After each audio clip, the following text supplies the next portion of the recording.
Okay, so I'm actually parked right now, and this little side road is one that I always take if I'm going round to PP Coffee.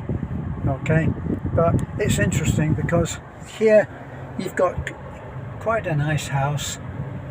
Over there, Paradise. That's a little bit of Hollywood, and they do health and beauty and massage and stuff like that. Never been in there, but yeah. And then across the road you have a little block of tiny apartments. Look, now somebody put that up. It's on 2 floors, and that's life in the town at the most basic level, I think. But they have a roof over their head and a sense of community, I think. And there's the bottom one there. Look, he's got his motorcycle parked inside the apartment. Alright, so that's a sign that you'll see very often in the Philippines. Don't block the drive. But usually it says, please don't block the drive. But anyway, I'll put the camera up on here so I can drive safely for you people who are very focused on driving safely. I've got my safety belt on. You okay? And off we go. So this, as I say, this is the road that I take if I'm in Taliban proper, and I want to go around and park on the correct side of the road at PP Coffee, which is where we have to go right now, because the sign, see, there's another Ford Raptor, just in case you think I'm the only one who's got one. They're very popular here, especially the red one. Lots of red. That was a blue one, another different colour. There's only one of those that I've seen. And now here's something that you see. That road was opened out recently,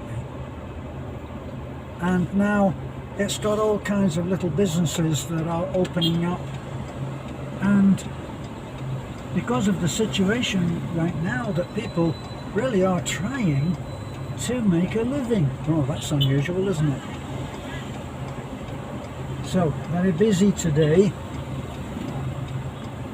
Look at how many tricycles there are. I always talk about tricycles being the public transport of Taliban, and you'll be able to see how they are. I love the signs that you get on the tricycles. It will say 2 sisters and 4 brothers. Not quite sure why they would put that on there. That one, the truck that was on the other side there, said 3 kings. So, for as limited as my biblical knowledge is, straight from the Bible. So here's lots of stuff opening out temporarily on each side of the road, and then later it just becomes permanent. So it gets dressed up, and then suddenly you'll see that without you noticing, a house has been put up, especially out on the main road towards Itafi. So you notice how many motorcycles there are, an impossible number of motorcycles, and also an impossible number of motorcycle shops. There, we've just passed one there. Now, so if you count that as one, which it's not, there's another one too. And there's a building going up there, not sure what that is.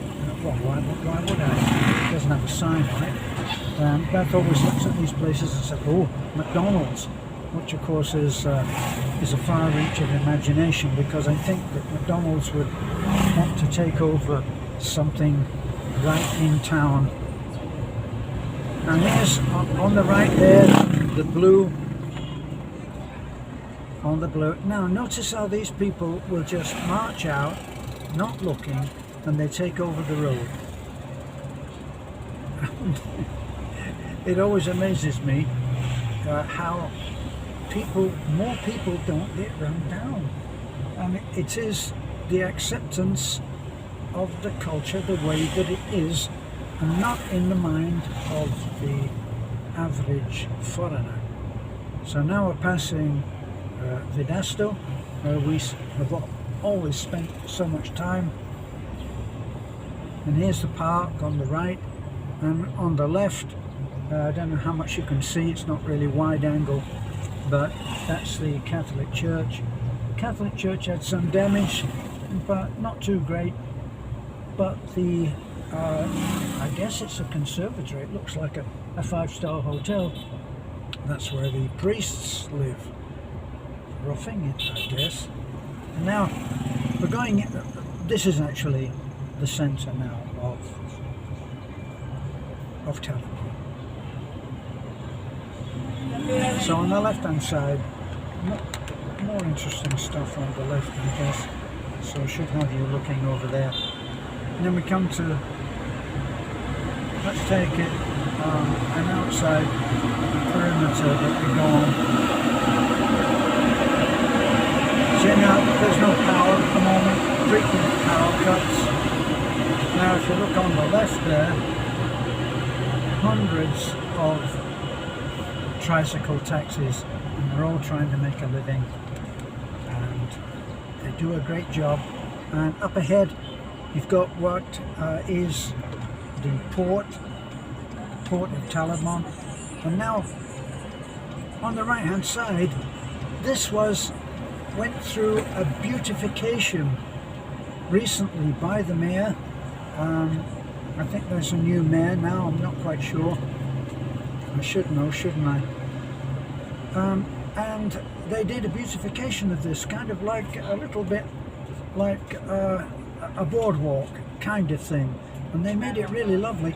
And then the great idea came of, why don't people make a living? And now all of these stalls where you can get any kind of fresh fruit and produce, incredibly so. Now over ahead you can see how very much we are an island, and that is designated a huge area there of, I think it was 3 hectares. They don't promote it very much now, but they used to have a big signboard up which showed you that they were going to do great things there. Now on the right hand side is a fish market. I don't like the fish market, stinky place. And then there's some of these little stalls and things. We used to get the fried bananas there. They call it something else. So now that big pink block, which actually straddles the road, is Alturas. And Alturas is it's a supermarket, it's a place for vendors, it's a place for you can go and have a massage on, oops, let this man out so that I can keep on talking. There we are. Now look at all the motorcycles. I mean, they're just everywhere. Motorcycles in the Philippines, let's just say, on the whole, a man can have and transport and do a business on a motorcycle. His whole family can be on a motorcycle. Now all of this parking that you can see, right, would be considered chaos, but here they work with it. Some people now are going to cross, and they'll walk across. Nobody ever acknowledges you for doing this. You let people cross. It's not the culture. And one of the things that I found in being in the Philippines is to continually remind yourself that you're the foreigner. And if you can do that, you will actually be much happier because they do things differently. So now look, there's the man in red. He's a taxi driver. He's loading the stuff. He loads it really quite happily to the gunnels. He is loading, and he'll do that very happily. Up ahead you've got, I guess, what might be regarded as a potential boy racer, because he's got that tiny little car which is capable, I think, of about 70 miles an hour, and he's got that aerodynamic aerofoil at the back, just in case the rear end takes off when he is barreling along at 70 miles an hour. Whoops! See, now this is another place for tricycle drivers. And then over on the left is the underbelly of Alturas, and under there in Alturas the lights are dimmed, not for romance but because it costs less. It costs less to light the place less. So here we are. Nobody is really bothered about parking, but of course it will get to a point where they have to be bothered. And on our left, we've just been passing, this is the church.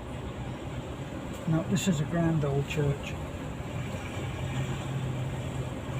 I'm trying to educate you on Taliban, and I can't tell you when that church was built.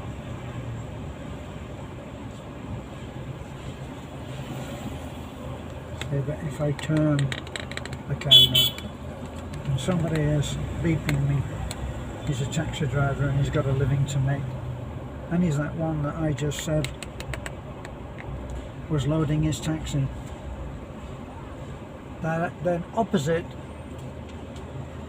is a pension house that suffered greatly in Odette, the super typhoon, and they have certainly dressed up the outside.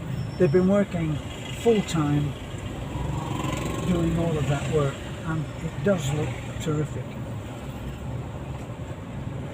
And then we're passing the what do they call that? They call that a multi-purpose hall or multi-purpose centre, and they do all kinds of stuff in there.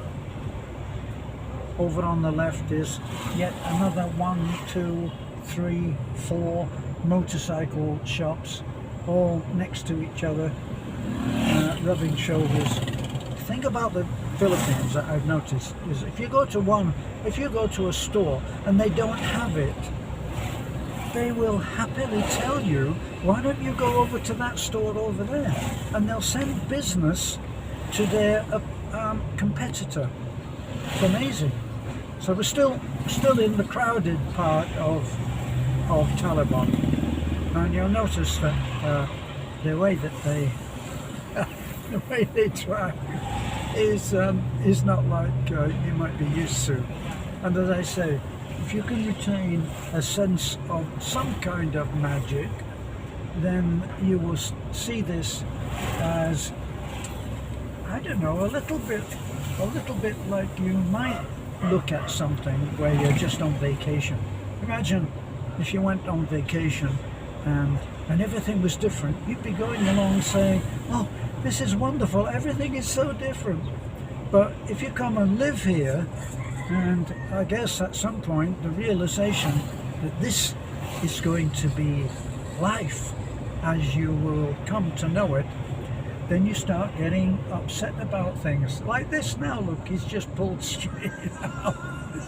And he's pulled straight out, and I think they've got, he's got his wife on the back there, and they are cradling an infant. Maybe not an infant, well, definitely not an infant, but they're cradling their young boy.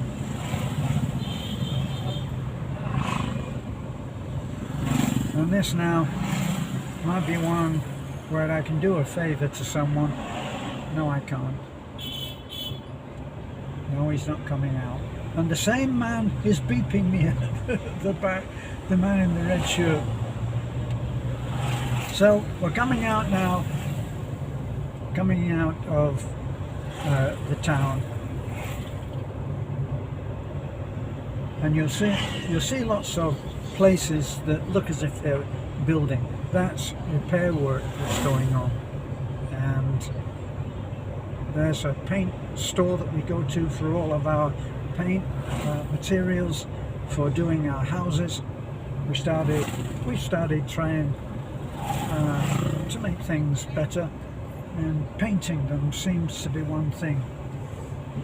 On the left there, that is Ambercon Trading and our friend Edgar. And there on the right hand side, you can probably just about see the red fire trucks. Now we felt so sorry about the terrible state of their roof following the typhoon that I went to see them, and I said, I think that we could raise the money. We didn't have the budget to be able to do that ourselves through our present situation of the funding that we have for our charity. But I thought that in America, because the camaraderie between firemen is so strong, they are like a brotherhood, and they look after each other. And I felt if the firemen of America saw the kind of state that those firemen there are living under. I went in and I had a look at the fire station, and you know, they've got some bunks in there. I've forgotten how many now. It might be 2 double bunks, and the roof is a tarpaulin, and so the conditions are really appalling for what I consider are society's heroes. You know, these are people who go in every day, without me trying to dress it up into a fancy story. They don't know for certain if they're coming home, and that's a far greater risk for them than, say, for me. Of course, you know, I'm driving along on the road and I could have an accident. Well, we all face that, don't we? My brother flaked out while he was out doing whatever it was that he had to do, and he fell, and he was dead by the time he hit the pavement. I think that they revived him very briefly, but his express wish was not to be pulled along by wires and tubes, and so that was as far as my brother went. I still miss him, of course. So we tried with the fire station, we tried to help, and we were about to make a video which was going to be circulated. This was the plan, to circulate that video of the actual conditions and show those young firemen there in Taliban as they are living, and we were going to show that to the firemen of America. And the firemen of America, I knew lots of, not lots, but I knew a fire chief in America, in California. I knew a fire chief, and I went into one of their fire stations with my friend, the fire chief, and I saw the way that they live, they cook, and it's the same here in the Philippines, but I saw how strong that brotherhood was. If you're a fireman, you think about it, this is what, is the definitive view of a hero.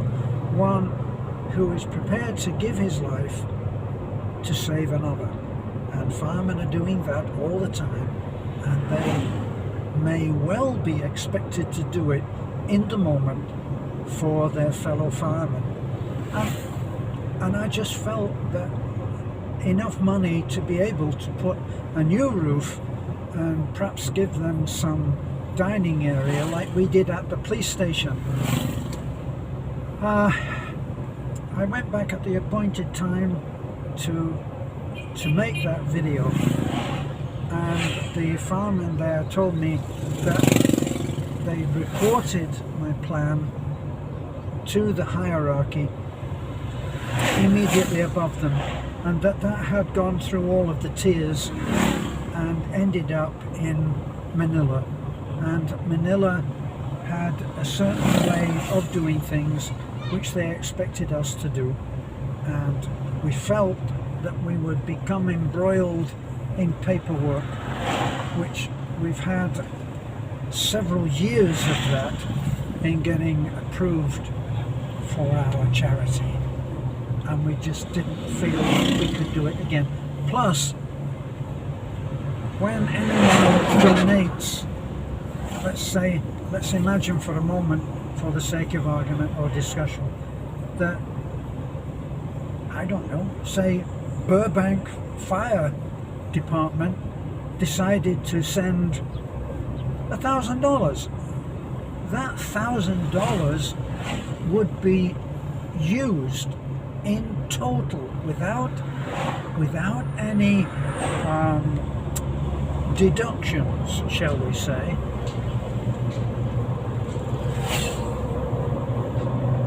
for doing exactly what it was supposed to do: help build the fire station. And if that power went out, if that ability went out of our power, how could we have control of it?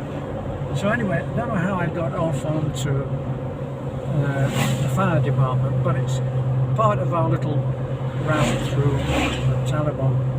And now we're actually on the national highway, and that's a different kind of video. But thanks for being with me, if you are still with me. But then if you're not, well, I won't care anyway. Bye.